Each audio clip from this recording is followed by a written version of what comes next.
राहुरी तालुक्यातील देवळाली प्रवरा येथील आदिवासी कुटुंबावर झालेल्या हल्ल्यातील आरोपींना तातडीने अटक करावी व झालेल्या घटनेच्या निषेधार्थ मंगळवार दिनांक 22 एप्रिल 2025 रोजी एकलव्य संघटनेचे संस्थापक अध्यक्ष शिवाजीराव ढवळे यांच्या उपस्थितीत जनाक्रोश मोर्चा एकलव्य संघटनेसह विविध सामाजिक संघटनांच्या वतीने काढण्यात येणार असून याबाबत आज पोलीस निरीक्षक संजय ठेंगे, नायब तहसीलदार संध्या दळवी यांना निवेदन देण्यात आले।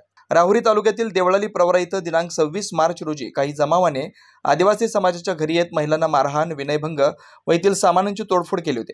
यानंतर सदर कुटुंबाच्या वतीने देवळाली प्रवरा येथील 19 जणांवर अॅट्रॉसिटी, विनयभंग, पोस्को अशा विविध कलमांवर गुन्हा दाखल करण्यात आला होता।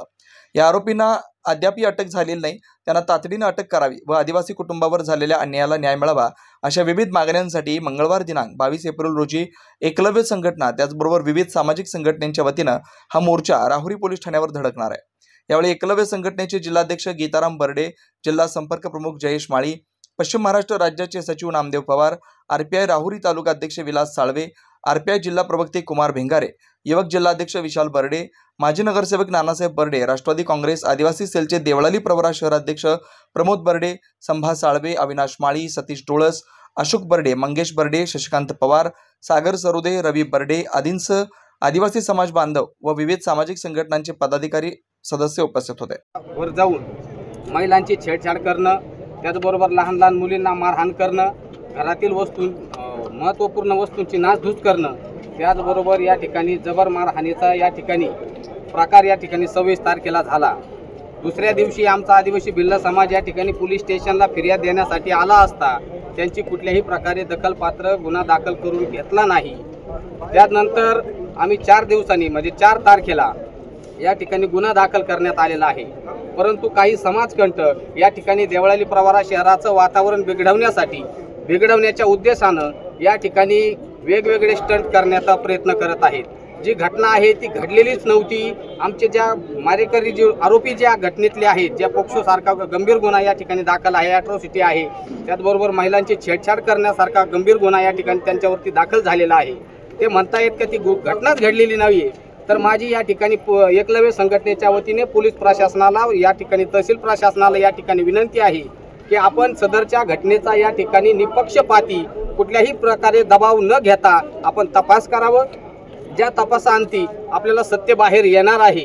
म्हणून या ठिकाणी आम्ही येत्या 22 तारखेला एकलव्य संघटना, त्याचबरोबर समविचारी संघटना, संविधान ग्रुप, जनता ग्रुप या सर्वांच्या वतीनं आम्ही या ठिकाणी तहसील कार्यालयावर 22 एप्रिलला धडक जनआक्रोश मोर्चाचं आयोजन करण्यात आलेलं आहे।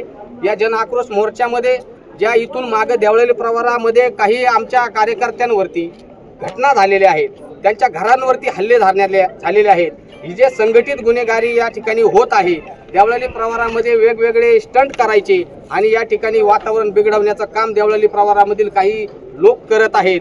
तर माझी त्यांना या मोर्चाच्या माध्यमातून ही विनंती त्यांना असणार आहे की आपण या ठिकाणी जे आरोपी आहेत, या आदिवासी भिल्ल समाजा आमच्या बर्डे कुटुंबावर जो हल्ला झालेला आहे, त्या आरोपींनी अगोदर 2-4 वर्ष अगोदर सुद्धा एका ढूस कुटुंबियावर सुद्धा जबरदस्त हल्ला केला होता, गोळीबार सुद्धा त्या ठिकाणी झालेला होता। तेच आरोपी या कुटुंबाच्यावर सुद्धा तेच हल्लेखोर तेच आहेत असे आमच्या कार्यकर्त्यांनी आम्हाला सांगितलेलं आहे।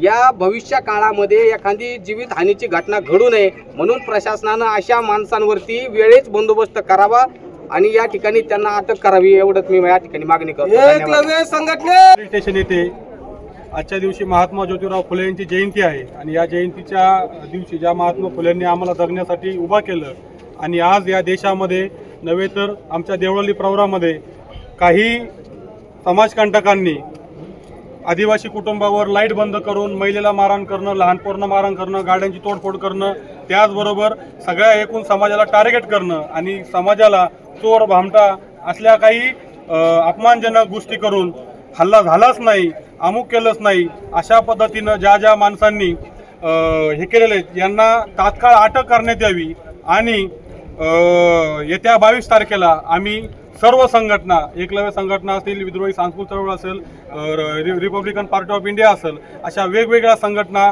वंचित बहुजन आघाडी असेल, अशा सगळ्या वेगवेगळ्या संघटनांनी एकत्रित होऊन येत्या 22 तारखेला अन्यायाच्या विरोधामध्ये प्रतिमोर्चा आम्ही काढणार आहोत आणि या प्रशासनाला एवढं सांगणार आहोत की आमच्यावर अन्याय झालेला आहे, आमचं घर तुटलेलं आहे, आमच्या स्वाभिमानाला धक्का लागलेला आहे, आणि हे सगळं घडून सुद्धा गावातले काही माणसं गावाला खोटं सांगून, गावाच्या पाठीमागं उभा राहून, गावाला समोर करून आणि लोकांमध्ये संभ्रम करून नेहमीप्रमाणे हे सगळं प्रकरण दाबण्याचा प्रयत्न करत आहेत. म्हणून कुणी कितीही याच्यामध्ये दडपण आणण्याचा प्रयत्न करा, कुणी कितीही जोर करण्याचा प्रयत्न करा, पण डॉक्टर बाबासाहेब आंबेडकरने आम्हाला जो स्वाभिमान दिलेला आहे, ही चळवळ उभा करण्याचा स्वाभिमान दिलेला आहे, हा सगळा स्वाभिमान जिवंत असला पाहिजे. आणि जोपर्यंत पीडित कुटुंबांना त्याची नुकसान भरपाई मिळत नाही, तोपर्यंत न्याय मिळत नाही, तोपर्यंत आम्ही सगळे कार्यकर्ते त्यांच्या सोबत आहोत. थांबतो. धन्यवाद. आवाज जनतेचा, लढा सर्वसामान्य जनतेच्या न्याय हक्कांसाठी.